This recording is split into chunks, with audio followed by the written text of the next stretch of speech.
You are about to know the thrill of seeing that which has never been seen before. You're about to enter a beautiful, exciting, wonderful new world, the world of 1960. For the first time in history, you'll see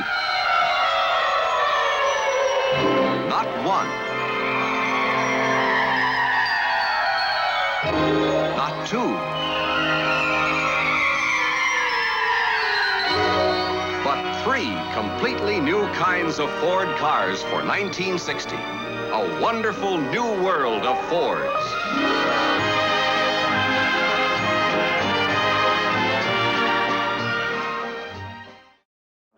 Ever since Henry Ford started tinkering with engines and jumped into the lead of the nascent automobile industry at the end of the 19th century, America has been a major producer of motor vehicles. Sometimes the styling wasn't too subtle and the cars themselves were seldom small, but America took to the motor car more than any other nation, building impressive roads to cater for the vast numbers of machines which rolled off the assembly lines. The US embraced the motor car like a wheeled god, got behind the wheel, and soon it seemed that no one walked anywhere anymore.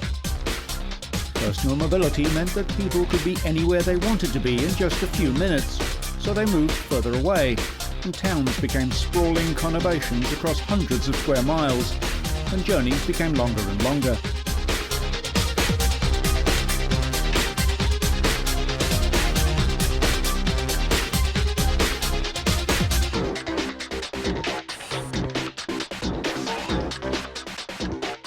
Vast tracts of land were given over to places to merely park cars, and more still to roads that linked all the places Americans would want to go. The country that gave us the shopping mall also gave us the parking lot and drive-through convenience.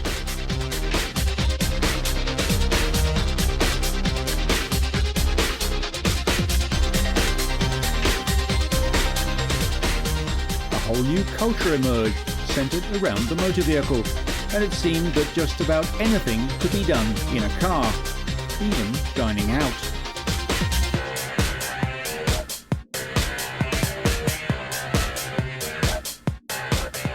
Or going to the movies. Drive-in theatres became a major feature of American life, a rite of passage for newly independent teenage drivers and their dates.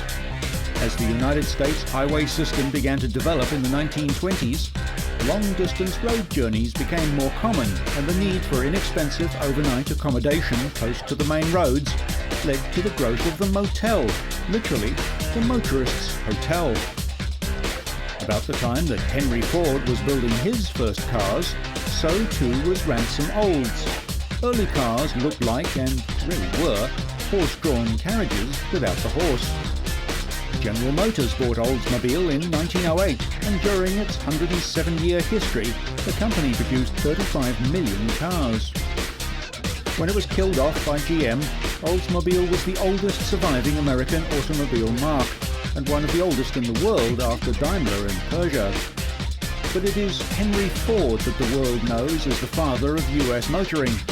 In his older years, he'd get out a reproduction of his first car, the quadricycle, and drive his wife Clara around their estate, Fair Lane.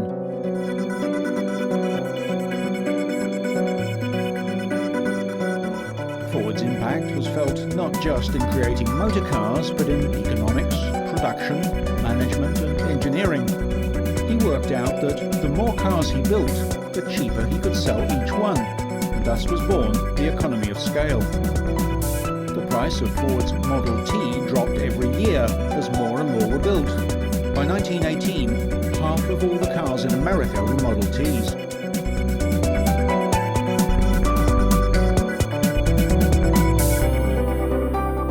Henry Ford was a pioneer of welfare capitalism. He needed to reduce a high turnover of workers, and efficiency meant hiring and keeping the best people. So, Ford announced a $5 per day program in 1914, more than doubling the minimum daily pay for qualifying workers.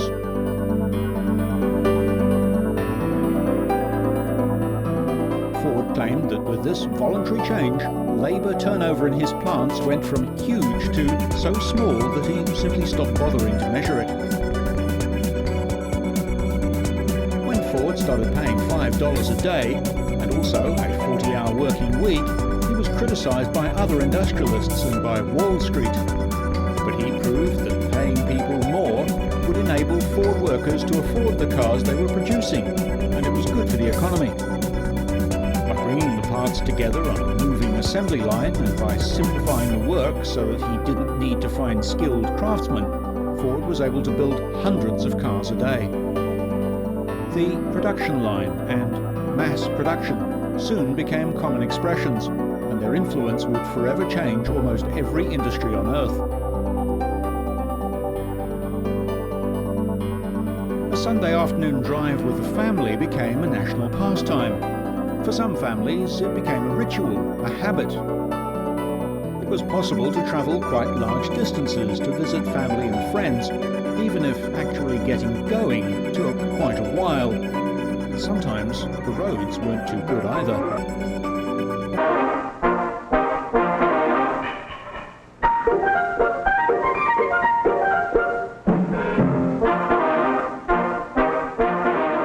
The sheer volume of traffic in the early days meant that many existing roads became impassable almost as soon as it began to rain. Local, state and federal governments were forced to invest heavily in building a road network capable of handling the sudden rush of cars, a never-ending task that seems destined to last as long as cars are still being driven.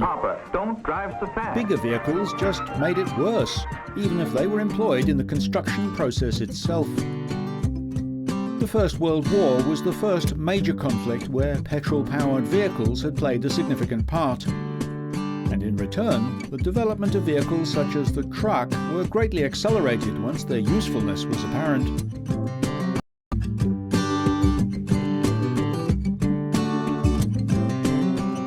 Bigger and more complex road-building machines were designed that did the work of 10 or even 100 men.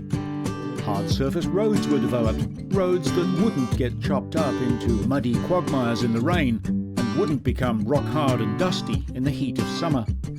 Various systems have been developed over centuries to reduce washaways, bogging and dust in cities, including cobblestones and even wooden paving.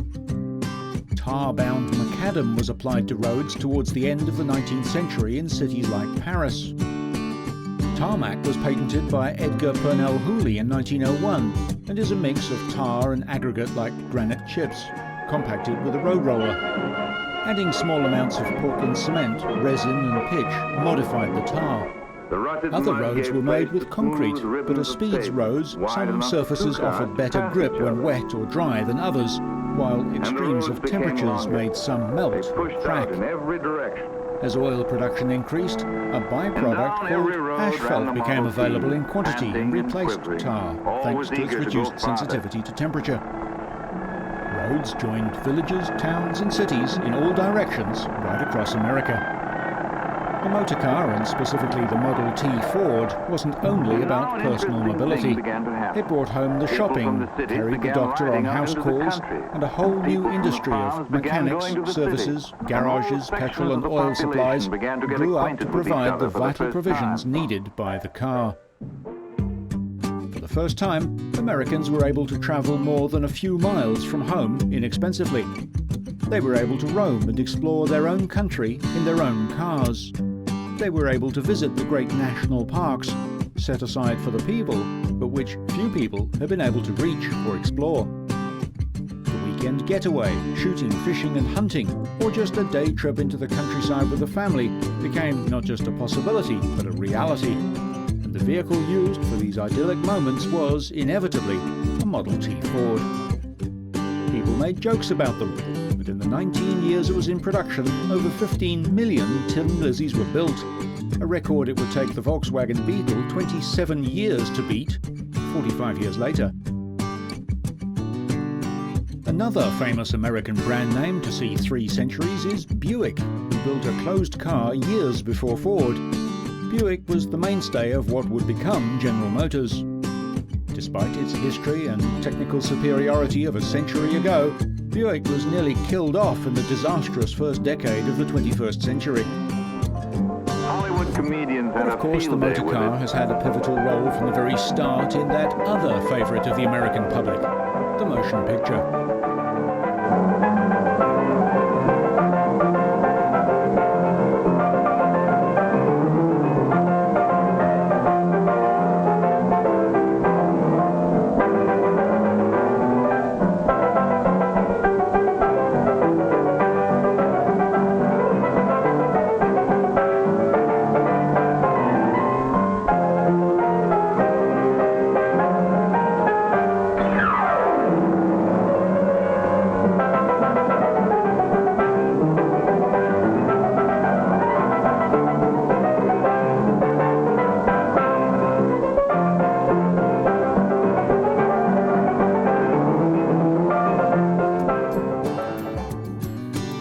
1927, the Model T had reached the end of its development and more sophisticated cars were needed. So Henry Ford himself commissioned the very first of the new Model A. Unlike the Model T, which was only available in black, the Model A was sold in 4 colours, but not black. And although it was only in production for a little over 4 years, nearly 5 million Model A's were built. Ford wasn't only a visionary engineer and a businessman, he also had a keen eye for promotion, and over the years he made a point of marking his company's milestones, invariably with a replica quadricycle on hand too. Sadly, the original quadricycle, the very first Ford, had to be sold to finance what came later, and it was lost in the roadworks of history.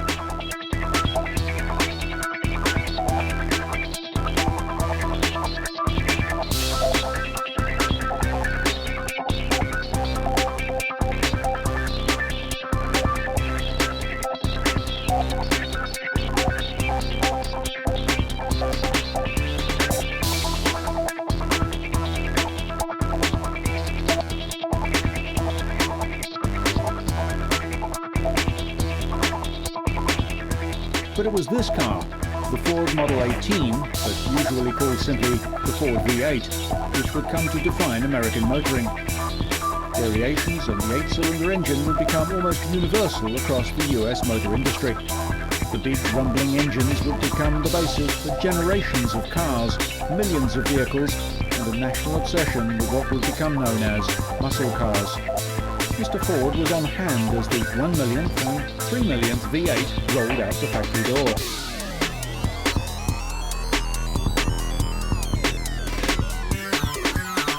LaSalle was a very different automobile brand. It wasn't built from scratch by a visionary engineer, but was created to fill a gap in the market by General Motors CEO Alfred P. Sloan. A LaSalle could handle rough road, but was intended to be a luxurious car. Sloan put the company's nameplates into price order. Chevrolet was the entry-level brand, and next came Oakland, Oldsmobile, Buick, and Cadillac. Cadillac prices soared in the 1920s, and the LaSalle was intended to fill the gap that existed between it and Buick. A mediocre seller, the name vanished just 13 years later. Similarly, Ford produced the Lincoln as an upmarket brand for wealthy people who wouldn't be seen in anything as common as a Ford. This was luxury, for the passengers at least, for by now professional drivers, chauffeurs, could be hired to deal with the increasingly heavy traffic, but often they worked in a small, cramped and Spartan cabin, while their passengers enjoyed every luxurious feature of the age. Soon, Ford's dream of a car in every driveway in every town and city was coming true. This advert goes even further than that. Proud of you. This is a great day for me, having my daughter graduate an honor student. Oh, Daddy. Oh, Ellen, just a moment. Look over here. Well, how do you like it? You don't mean, Daddy, that it's really mine? It's all yours, and here are the keys. Oh, Daddy. Come on, girls, let's go for a ride. Here, Mother. Oh, a new Ford. And what a lovely color. And such a roomy seat. And now, Ellen, you also have the key to style leadership. Get the feel of V8 performance. See your nearest Ford dealer for a ride in the quality car in the low price field. Not to be outdone, GM's creative marketing people were busy too. Well, it appears that everybody's ready. And into the spacious luggage compartment with the bags. Careful, that's Grandma's present. Get in, Rex, you're going too. And their 1940 Chevrolet will get them to their destination easily, safely, and with the utmost economy. Solid comfort. And that also describes Chevrolet for 1940. With its bigger and roomier body by Fisher and perfected knee-action riding system, the Ride Royal, one of Chevrolet's 175 important modern features. Reasons why Chevrolet's first again. That same year, 1940, while much of the rest of the world was in the grips of the Second World War, America was celebrating its take on the World Fair at Flushing Meadows in New York. It was the first exposition to be based on the future, with an opening slogan of "Dawn of a New Day," and it allowed over 44 million visitors to take a look at the world of tomorrow. Not surprisingly, transport was a big part of both what the fair was and did. It covered 5 square kilometres, and new vehicles were both a big drawcard for visitors and a headache for organisers. The Ford building, covering nearly 30,000 square metres, was just one of the places where the US motor industry was showcased. Inside, visitors were exposed to the evolution of the car from its infancy to the then present day. At the time, less than 4 decades in Ford's case.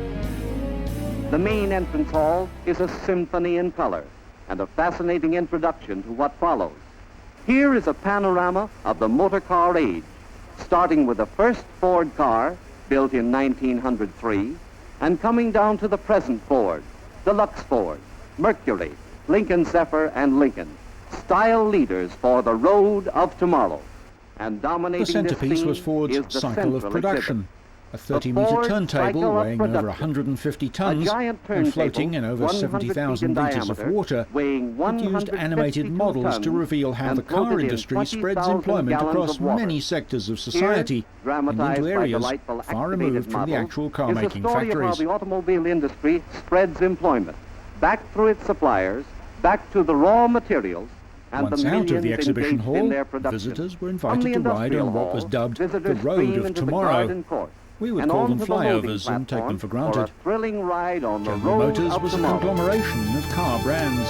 Started in 1908, it would become the world's largest corporation and was the highest-selling car maker in the world for 77 consecutive years, from 1931 to 2008, when it lost this epithet to Toyota. Through the years, GM has produced cars called Cadillac, Elmore, Oakland, Buick, Chevrolet, Daewoo, GMC, Holden, Hummer, Oldsmobile, Opel, Pontiac, Saab, Saturn, and Vauxhall. At its peak, General Motors employed 350,000 people and operated 150 factories on 6 continents.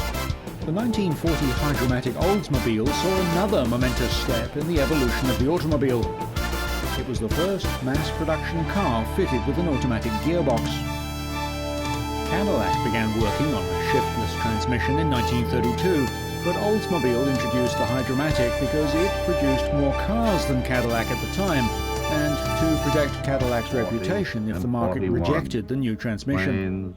Once the US had committed to the Second World War, many industries were switched to manufacturing not just weapons, but the planes, trucks and ships needed by our modern fighting force.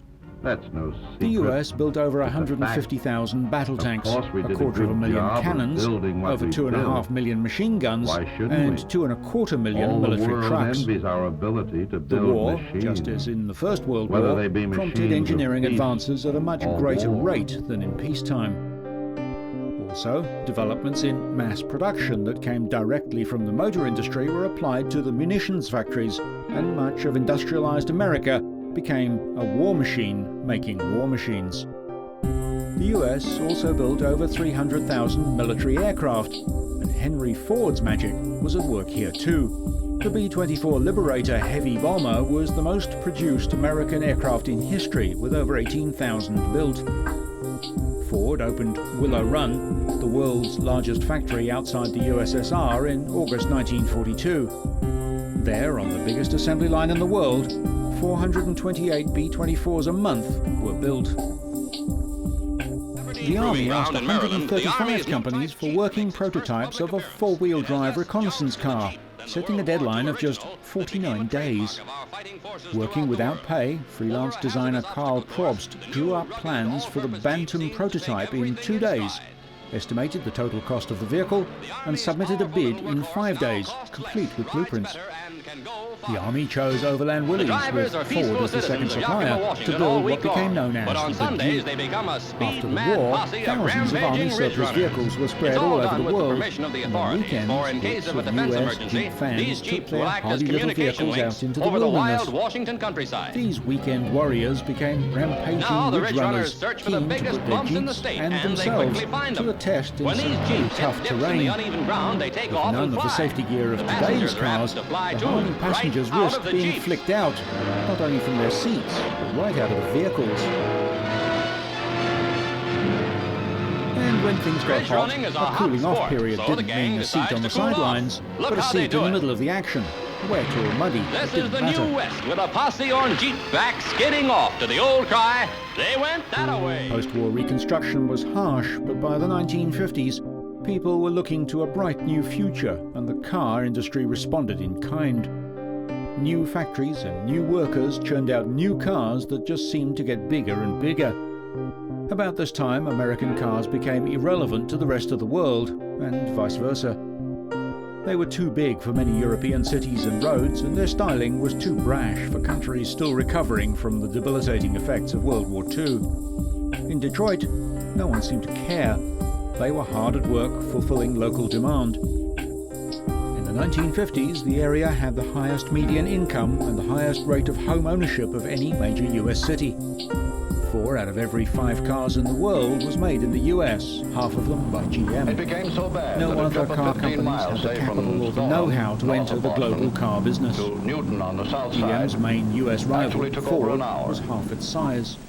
The At the largest State foreign House, car maker, there was a highway Volkswagen, on was paper, little bigger than which could GM's have own German alleviated all subsidiary, that traffic Opel, congestion. and only had one model, Lack the of Beetle. public support had kept The it in the Toyota files. wasn't even on the Until horizon. the people of Essex It made County, through their 23,000 board of cars in trade, got it out into 1955 the in light of Japan, day.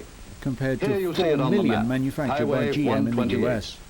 But the Starting volumes from of cars Gloucester, being the built old and fishing sold port, meant that despite it millions swings in a spent on wide upgrading new 80-mile roads, arc traffic around jams the started rim of slowing Greater down Boston, average all the way speeds down for to routine Dedham, journeys. with its last section now America's nearing completion. solution was ever more, ever bigger roads, Today, John cutting Smith of across the Gloucester can countryside leave like his fat family in black the morning snakes, linking and travel homes and safely for offices, himself could schools, not have been shops built and here factories. if it weren't for the new Divided roads with 4 The or more rural lanes in family each can now work direction, in once industry considered as more well as than on the sufficient, encouraged more travellers, and within a handful one of time, years would remote become from the big clogged town, to a virtual the standstill. farmer now drives directly Big to the new city roads market over did mean good that roads, people in a outlying saving in areas time could and more effort, easily travel to making find possible work. new and diversified Rural crops dwellers that could can now be work in delivered industry quickly. as well as on A the big land factor their in the rapid forefathers had growth of farmed. North Carolina.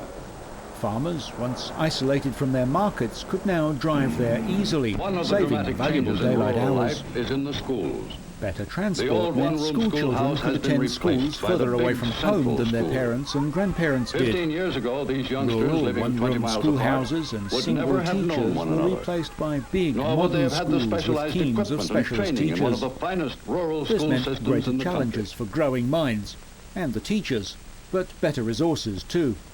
Out-of-town residents also found that owning a car For the meant farm being housewife, able to get to the another highway leads American now to the invention modern shopping that probably center. wouldn't have happened without the motor car. The To the shopping variety mall. of goods and services she Lots never of had retail before. outlets all in one convenient place and with convenient access and parking Farm right life has outside. been transformed A whole new by the method road. of shopping evolved The horizon and is spelled the constantly death widening. knell for older retail outlets.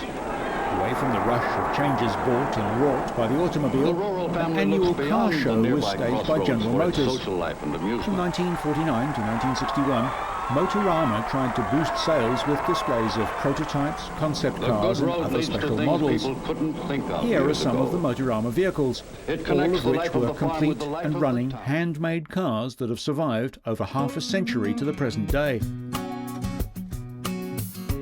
The Buick XP300 was a design exercise from 1951, and the name came from its experimental status and the 300 horsepower delivered by its supercharged V8 engine, which took the car to over 220 kilometers an hour.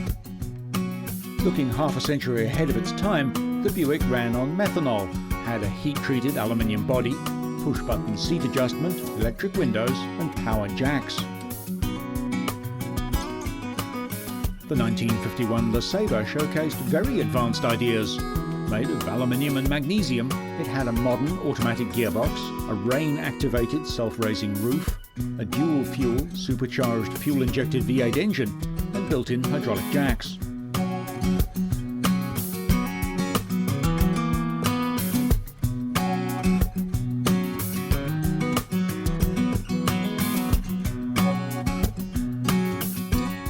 Rumoured to have cost as much as $1 million, equal to 10 times that today, it was used as a personal car for years by GM's head of design, Harley Earl.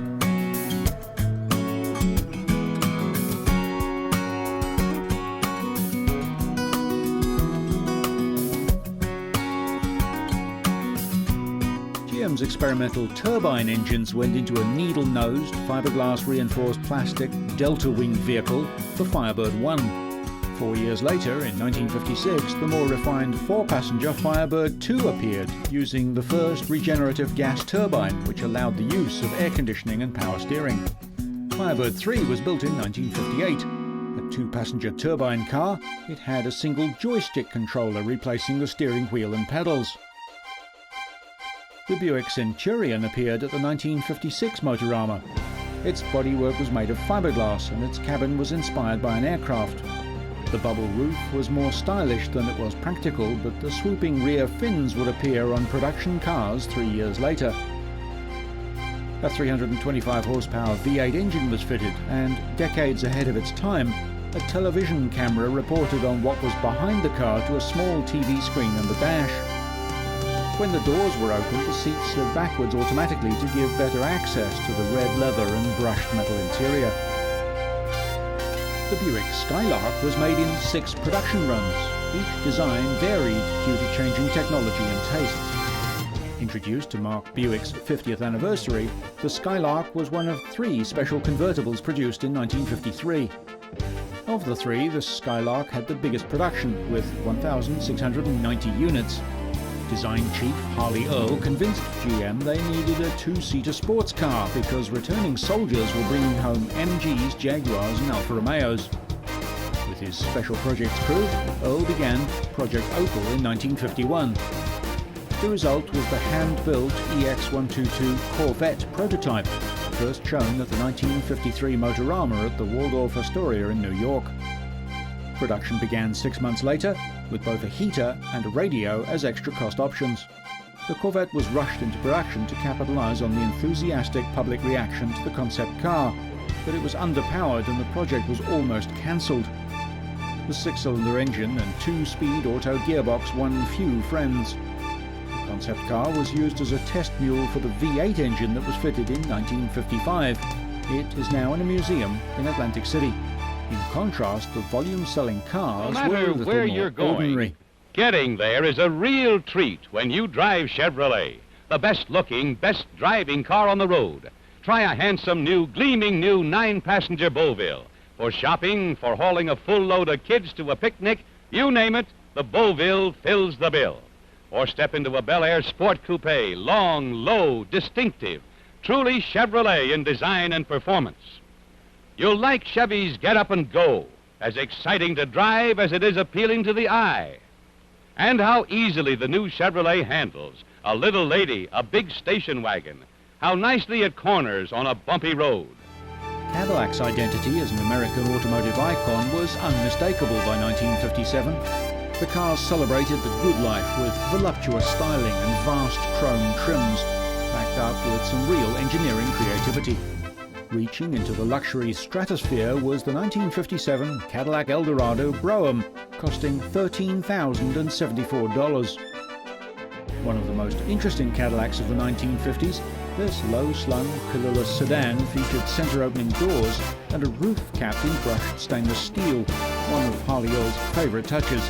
while standard quad headlights were an industry first. The 57 Chevy was available in 3 models, the upscale Bel Air, the mid-range 210 and the 150 in 2-door, station wagon and convertible bodies. The car's image is often used in toys, graphics, music, movies and television as typical of 1950s American cars. For 57, Chevrolet dictated a series of changes that increased the cost of the car. These included a new dashboard and air ducts in the headlight pods, which resulted in the distinctive chrome headlights that helped make the 57 Chevy a classic. 14-inch wheels gave the car a lower stance, and a wide grille made it look wider from the front. The famous 57 Chevy tail fins duplicated the wide look from the rear. The Chevrolet Impala became the best-selling car in the United States when big models dominated the market, competing against Ford's Galaxie 500 and the Plymouth Fury. The Impala was introduced in 1958 as a new upmarket sporty trim package created for Bel Air coupes and convertibles. Unique to the model were its 6 tail lights, which set it apart from cheaper models. This classic styling would become its trademark. From 1958 to 65, it was Chevrolet's most expensive passenger model. The Cadillac Eldorado was part of the Cadillac line from 1953 to 2002, the longest-running American luxury car range. Eldorado models were always near the top of the Cadillac lineup and were among the most extravagantly styled vehicles of their day. The Eldorado had its own rear-end styling with high, slender, pointed tail fins. These contrasted with the thick, bulbous fins common at the time, of Eldorado pointing the way forward. It was a 4-door hardtop with rear-hinged rear doors that cost more than the Rolls-Royce Silver Cloud of the same year. It featured air suspension, the first memory power seats, and even small bottles of perfume. The convertibles were the vehicle of choice for celebrities, movie stars, and the beautiful people of the 1950s. By 1960, the American automobile industry had consolidated into the Big Three: General Motors, Ford and Chrysler, and American Motors. These firms not only dominated the domestic market, they were supreme globally.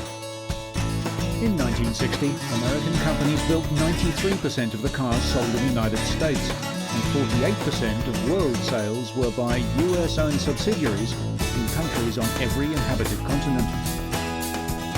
But imported cars, led by Volkswagen and followed by Fiat, Renault, Datsun and Hillman, began to nibble their way into the rich American market, supplying the one sort of car that America didn't build: small ones. The growing presence of imports disturbed Detroit, and the Big Three responded with their own modest cars. GM produced the Corvair, Ford the Falcon, and Chrysler the Valiant. Then they ramped up production of the so-called muscle cars, powerful, sleek sports models such as the Mustang. In the Fords of a lifetime, the finest new Fords of a lifetime, in a beautiful, wonderful new world of Fords. Beautiful from any point of view, worth more from every point of value. The 1960 Fords open up a whole wonderful new world of styling, elegance, and built for people comfort. And now, the world's most wanted car. Thunderbird, the finest of fine cars, the last word in Wish It Were Mine cars, the dream car of the wonderful new world of Fords. The 1960 Thunderbird. Finally, the car everyone's been waiting to see. The new size Ford, the Falcon. The Falcon, the new size Ford Falcon, you'll find that the new size Ford Falcon's the easiest car in the wide world to own. Here's full comfort for 6 adults in a car that'll give you up to 30 miles a gallon. A new size car with a new size price. It's the easiest car in the world to own, the Ford Falcon. You can see these cars at your Ford dealer showroom now. The Falcon, the Thunderbird, and the 1960 Fords. There's a big wide wonderful world of new Fords, newly proportioned for you Fords, oh beautiful, wonderful, beautiful. More machines on the production line made the work easier, but the motor industry was still a massive employer of manpower. With car factories, the end of a supply line that included thousands of workers across the country.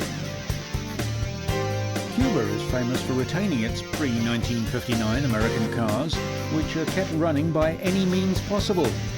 Since the Cuban Revolution, the influx of new cars was stalled by a US trade embargo. If the 1950s had been the decade of dazzle, the 1960s started out by turning down the brightness. The Cadillac 60 Special first appeared in 1938, and like many US model names, it stuck around a long time. Throughout the 1950s, the Cadillac 60 Special appeared as a stretched and optioned-up version of the Series 62. The 6.4-litre engine provided 325 horsepower. Air suspension using Freon-filled shock absorbers was optional on the 60 Special. The 1960 model saw new, shorter rear fins and a cleaner side trim design, as well as a rear grille design shared with Eldorado. Wheelbase remained 130 inches in a car 225 inches long, and the $6,223 price was the same as in 1959. Also new for 1960 was a vinyl roof covering as standard. Big changes were made for the 1960 Buicks, which lost the brand's trademark huge canted delta wing fins and slanted quad headlamps. The more subdued grille had concave vertical bars, and quad headlights now sat side by side. Tail fins were integrated into the overall profile, their upper line extending to the windscreen. General Motors needed to counter Ford's Thunderbird and decided it should look like a Rolls-Royce with a hint of Ferrari. The result, the 1963 Buick Riviera, was a styling milestone, a blend of curves and sharp lines. The Riviera's engineering was new from the ground up. Independent rear suspension and disc brakes were ruled out by maintenance and reliability issues, so special bushings gave the 1963 Riviera a smooth ride, and finned aluminium brake drums were specified. Ford's revolutionary Mustang was initially based on the Falcon. Introduced in April 1964, the Mustang is Ford's most successful launch since the Model A. The prototype was a two-seater mid-engine roadster using a German V8 engine. For broader appeal, it became a four-seat car with front bucket seats and a rear bench. Cadillac had a great 1965, making 200,000 cars. The budget Series 62, a fixture since 1940, was renamed Calais. Eldorado and the 60 Special were officially Fleetwoods, like Series 75. A body change gave the 65s a longer, lower silhouette with flat fins, though a hint remained. A new straight black bumper and vertical lamps, the headlight pairs switched to vertical with a wider grille. Though Cadillac's V8 was unchanged, the slightly lighter 65s offered the luxury market's best power-to-weight ratio. A fully adjustable steering column and dual driving range turbo hydromatic transmission were fitted. All models came with a new sonically balanced exhaust system. The 1965 potential of 800 cars per day was an all-time high, and the 3 millionth Cadillac was built. The Pontiac Lamar was a compact and intermediate-sized model sold from 1962 to 1981. In '64, the Lamar became available with a new performance package designated as the GTO. The GTO option was priced at just under $300 more and included a larger V8 from the full-size Pontiac line that put up 325 or 335 horsepower, a 4-speed, 4-shift manual transmission, heavy-duty suspension.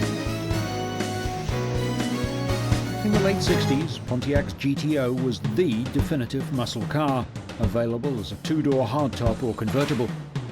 Nothing rivaled the GTO's new energy-absorbing Endura bumper, which was moulded and colour-keyed to form the car's clean new nose, and hidden headlamps so popular that few realised they were actually options. The steering transmitted road shock and had little feel, and some sheet metal wasn't the stoutest, but in the treacherous muscle car jungle, the new GTO remained one of the big cats. The Chevrolet Camaro was designed as a competitor for the Ford Mustang, sharing its platform and major parts with the Pontiac Firebird. Automotive media asked Chevrolet product managers, "What is a Camaro?" and were told it was a small, vicious animal that eats Mustangs. The Camaro debuted in September 1966 and was available as a two-door, 2+2 coupe or convertible, 250 cubic inch inline six-cylinder engine, or V8s between 302 cubic inch and the 396 cubic inch engine used in the SS.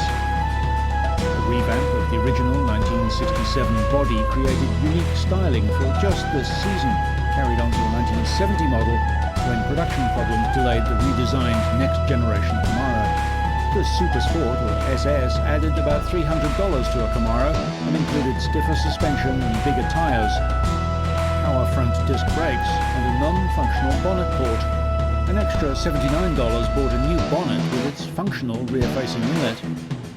Chevy would fit an L78 with aluminium heads. Of these, 311 went into Camaros. Chevy worked to improve the big block Camaro's rear suspension, but the 396 had so much weight over the nose that the rear axles struggled to get the power down. Savvy owners tackled the problem with traction kits, but less than 14,000 were really built. The 1970s proved to be a decade of tumultuous change for the automobile industry in the United States. Caught first in the economic turmoil of high interest rates, high inflation, and price control, and then in the energy crises of 1973 and 79, the car industry bore the brunt of the changes brought upon the US economy. In addition to the domestic economic situation, US car makers also faced a changed international market with more competition from foreign manufacturers. The decade started badly with a paralyzing strike by the United Auto Workers Union during 1970. As a result, production at the four major manufacturers, General Motors, Ford, Chrysler, and AMC, dropped by 1 million vehicles, 10% below 1969 figures. In addition to the strike, car makers were faced with a buying public that was increasingly focused on safety and fuel economy, two aspects which had not previously featured very highly in design criteria. Performance had been the prime focus of US car marketing, exemplified by muscle cars like the Mustang, Camaro, and Firebird. But everything changed in the 1970s as the 73 oil crisis, exhaust emissions control rules, increasingly good and very affordable Japanese and European imports, and stagnant homegrown innovation dealt the American industry blow after blow. Ironically, full-size sedans staged a comeback in the years between the energy crises, with badges like Cadillac and Lincoln staging their best sales years ever in the late 1970s. Small performance cars from BMW, Toyota and Nissan took the place of America's big-engined cars. But the near-monopolistic conditions in the American car market bred complacency, and the assumption that the American lead in technology and marketing was unassailable. Previously, US firms had largely resisted innovation in the design and manufacture of cars, preferring to make money by increasing the size and weight of their vehicles by adding extras like air conditioning, power steering and fancy sound systems, compensating with bigger and bigger engines. It was European manufacturers who developed disc brakes, rack and pinion steering and diesel engines, and took the lead in building safer, more efficient vehicles. And the mass production techniques upon which the US industry so depended stifled innovation because it was so expensive to introduce fundamentally new models. On the back of two oil crises, imports of Japanese cars into the US soared in the 1980s, to the dismay of the US companies and the workers' unions alike, taking nearly 1/4 of the US market. And when the US car makers pressured the US government into limiting imports from Japan, Toyota and Nissan started building car plants in the US. By 2005, these Japanese transplants will be producing 4 million cars a year, 1/4 of US output, and more than GM. The US car companies tried and failed to design a competitive small car. If the 1980s was a decade of fear, the 1990s represented a false dawn. With oil back at $18 a barrel, US companies thought they had the answer to the Japanese threat, the sport utility vehicle. As, like trucks, SUVs enjoyed a 25% import tariff and escaped government rules to boost fuel efficiency. SUV sales soared from 1 to 4 million, with 60% of the big three sales and nearly all their profits coming from SUVs. But as fuel prices rose, SUV sales slumped and demand for smaller vehicles rose again. But Detroit didn't have any to sell.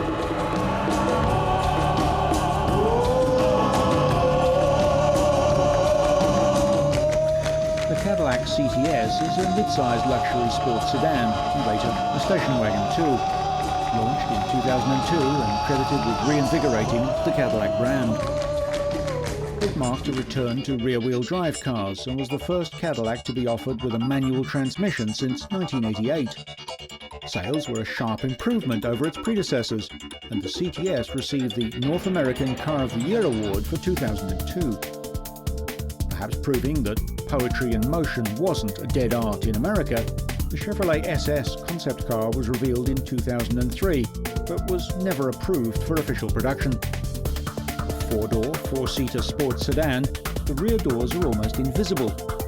The SS used an all-aluminium 6-litre V8 engine rated at 430 horsepower, which offers displacement on demand, a system which effectively shuts down a large portion of the engine when full power is not required. The system saves some fuel, but cuts emissions appreciably. The suspension attached to the aluminium chassis of the SS was tuned for performance rather than comfort, and emphasized its sporting characteristics. The chassis features driver-adjustable shocks to change the damping ratio. The SS driver could tune the chassis for a softer setting during the week and dial in more performance for track use on weekends. Powerful wheel arches house 21-inch front and 22-inch rear aluminium wheels, and the SS also includes side gills, through fascia dual exhaust, and a brushed stainless steel panel surrounding the sporty round tail lamps. The design is a mix of styles and styling cues from both modern sports cars and muscle cars from the heyday of the US car industry.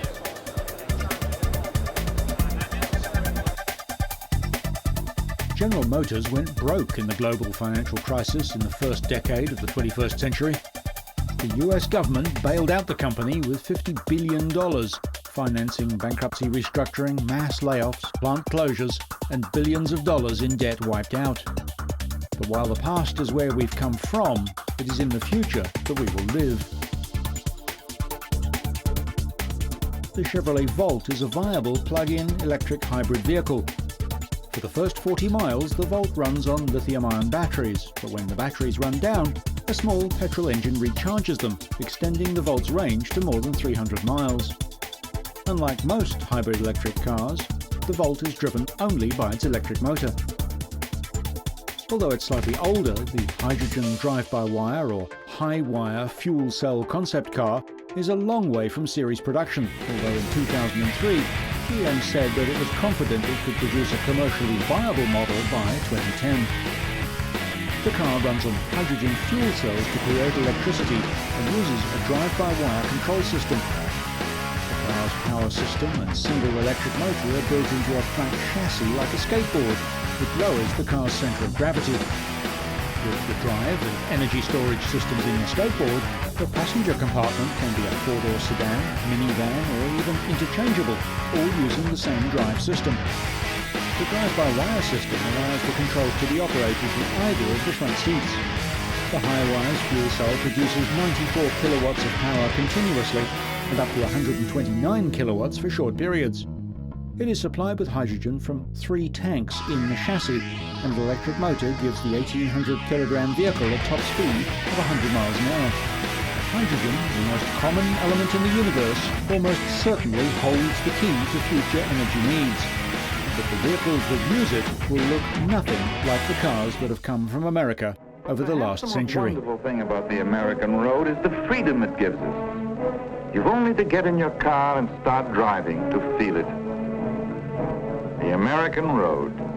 What magnificent vistas open up before us as we travel along it. We have come a long way since the quadricycle and the Model T. 50 short years, our whole way of life has changed. We have accomplished much, but the achievements to come will dwarf our own. The American road stretches ahead of us, all towards a new horizon. We are all traveling along that road, all moving forward towards an even better tomorrow.